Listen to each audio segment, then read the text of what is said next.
皆さん、こんにちは。今回の動画では、睡眠障害と老化、睡眠改善によるアンチエイジングについてお話しします。睡眠は私たちの健康と若さに密接に関連していることを知っていますか？最初になぜ睡眠が重要なのかを見ていきましょう。照度や気温の変化など様々な自然環境因子は地球の自転により24時間の周期性を示します。そのため、この周期性に適応できる生物は生存競争において有利だと考えられます。人間を含むほとんどの生き物は地球の自転によって生じる環境のリズミカルな毎日の変化に適応しなければなりません。生物時計は約25時間という内因性リズムを持ち、睡眠、覚醒、活動、休止などの行動や認知などの高次脳機能のみならず、体温、血圧、脈拍といった自律神経系、コルチゾール、メラトニンなどの内分泌ホルモン系、免疫、代謝系などにも約1日を周期とする生体リズムを発現させ、人間や動物が1日の昼夜リズムに従って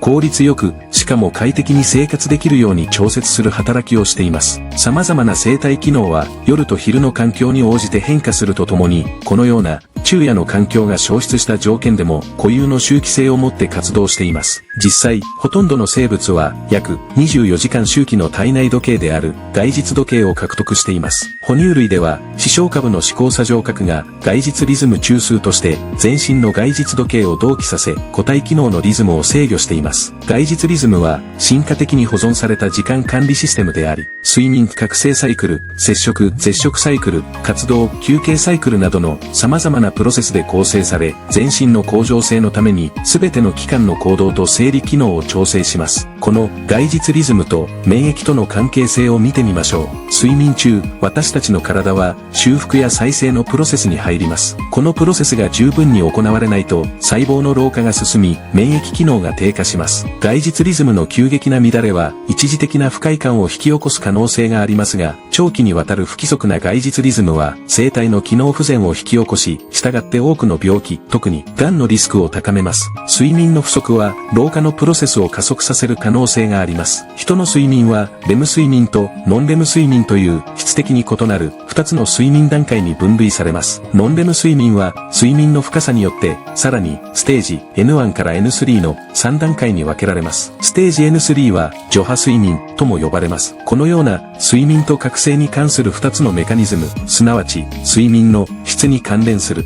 レム睡眠とノンレム睡眠、そして1日のリズムに関連する外日時計は密接な相互作用を持ちながら、夜にはいい睡眠をもたらすとともに、昼間にはいい活動性を作り出しています。次に、高齢者に多い睡眠障害の種類について知っておくことが重要です。年齢とともに体力が落ち、老眼になり、白髪が増えます。それと同じように、睡眠にも変化が生じます。その一つ目は、高齢者では若い頃に比べて早寝早起きになることです。もう一つの変化は、睡眠が浅くなることです。睡眠脳波を調べてみると、深いノンレム睡眠が減って、浅いノンレム睡眠が増えるようになります。そのため、尿意やちょっとした物音などでも何度も目が覚めてしまうようになります。これは体内時計の加齢変化によるもので、睡眠だけではなく、血圧、体温、ホルモン分泌など、睡眠を支える多くの生体機能リズムが前倒しになります。以前お話しした NAD プラスレベルの加齢による低下も高齢者の睡眠障害に関わっています。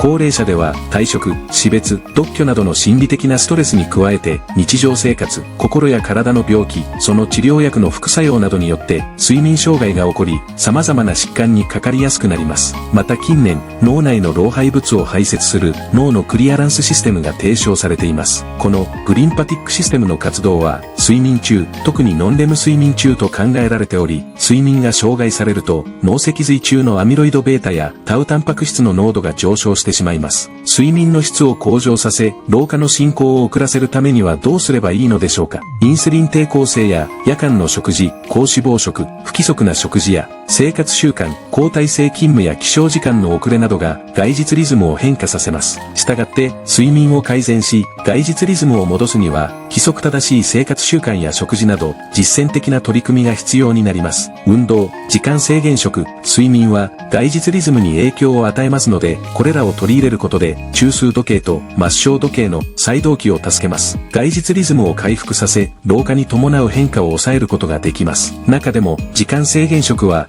様々な代謝経路に影響を与えることで、様々な病状を回復させます。また、先ほどご紹介した老化に伴う NAD レベルの低下ですが、NMN をサプリメントなどの形で摂取することで NAD レベルが回復しますので、長寿遺伝子産物であるサーチュインを介して外実リズムが整います。最後に、睡眠改善がアンチエイジングにどのような効果をもたらすのかに焦点を当てます。良質な睡眠は肥満解消や免疫力向上など健康に多くの利点をもたらします。外実リズムは細胞機能、組織機能及び行動を時間的に調整することにより生理機能と健康を最適化します。外実時計の影響を受ける遺伝子群は睡眠リズムの乱れにより食事に対する個人の反応を変化させる可能性があり、腸内マイクロバイオーム、エピゲノムの変化などが相互に作用しています。外実リズムが乱れたりずれたりすると健康に悪影響が生じ、がん、心血管疾患、代謝障害などの病気のリスクが高まります。外実リズムの環境及びライフスタイルの修正と最大の治療効果を得るために